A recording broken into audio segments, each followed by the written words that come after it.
એક વખત બનાવીને મહિનાઓ સુધી સ્ટોર કરી શકાય તેવી ફરાળી લોટની રેસીપી આજે આપણે બનાવવાના છે, જેમાંથી તમે પરાઠા છે, રોટલી, થેપલા છે, મુઠિયા ઘણી બધી વસ્તુ બનાવી શકો છો અને એકદમ સારો એવો ઘરે જ બનીને રેડી થાય છે અને તેને બનાવતા વાર પણ નથી લાગતી. તો ચાલો જોઈએ તેની રેસીપી. એકદમ સરળ રીતે ઘરે જ એકદમ સરસ એવો ફરાળી લોટ આજે આપણે બનાવીશું.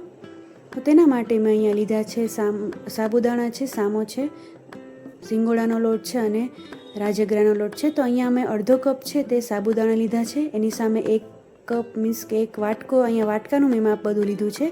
તો અડધો વાટકો સાબુદાણા છે, અડધો વાટકો સિંગોડાનો લોટ છે, 1 વાટકો સામો છે અથવા ભગર કે મોરૈયો જે કહેતા હોય તે, અને 1 વાટકો છે રાજગરાનો લોટ છે. તો સૌથી પહેલાં આપણે હવે અહીંયા સાબુદાણા અને સામો જે કહીએ છીએ એને આપણે શેકી લેવાનો છે. 1 થી 2 મિનિટ જેટલો ટાઈમ એને લાગે છે, વધારે ટાઈમ નહીં લાગે. જો તમે ઓછી ક્વોન્ટિટી લ્યો તો એ પ્રમાણે વધારે ઓછો ટાઈમ લાગી શકે છે. તો આપણે એને સરસ એવો શેકી લેવાનો છે.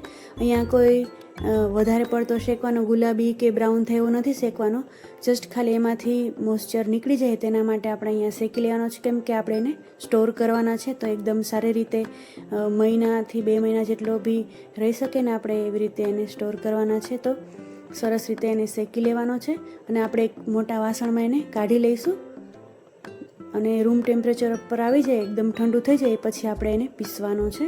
તો અહીંયા મેં ત્રાસમાં એને કાઢી લીધો છે અને આપણે એને ઠંડો થવા દઈશું. ત્યારબાદ આપણે એને મિક્સર જારમાં લઈ લઈશું અને એકદમ સરસ ફાઇન પાવડર થાય લોટ એકદમ આપણે એવો ત્યાં સુધી પીસી લેવાનો છે. અને આ લોટ જો તમે ખાલી સાબુદાણા અને મોરૈયો જે છે એનો લોટ પણ ઢોકળા અને ઉપમા છે, ઉત્તપમ છે, બધું બનાવવા માટે, હાંડવો એમાં પણ યુઝ થાય છે. તો તમે એ બનાવો હોય તો બસ આવી રીતે ખાલી અલગ રાખી દેવાનો એ લોટને, અને રોટલી ને થેપલા પરાઠા માટે બનાવો હોય તો એમાં બીજા લોટ છે તે એડ કરવાના છે. હવે પીસેલો જે સામો અને સાબુદાણા છે તે એક બાઉલમાં લઈ લીધા છે અને બીજા 2 લોટ છે એ આમાં એડ કરી દેવાના છે. એકદમ સરસ રીતે એને મિક્સ કરી દેવાનું છે. તો આપણો અહીંયા ફરાળી લોટ છે તે એકદમ તૈયાર છે. તો આવી રીતે તમે ફરાળી લોટ બનાવીને રાખી દો તો જ્યારે પણ જે બનાવવાનું મન થાય, રોટલી, ભાખરી, થેપલા, પરાઠા, મુઠિયા છે, તમે ઇઝીલી જલ્દીથી બનાવી શકો છો. જો તમને મારી આ રેસીપી પસંદ આવે તો વિડીયોને લાઇક અને શેર કરજો, અને મારી ચેનલમાં નવા હોય તો સબસ્ક્રાઈબ કરવાનું નહીં ભૂલતા. અને તમે પણ ચોક્કસથી આ લોટ બનાવીને રાખજો. તો શ્રાવણ માસ છે, હવે બધા તહેવારો નજીક આવે છે, નવરાત્રિ પણ આવશે.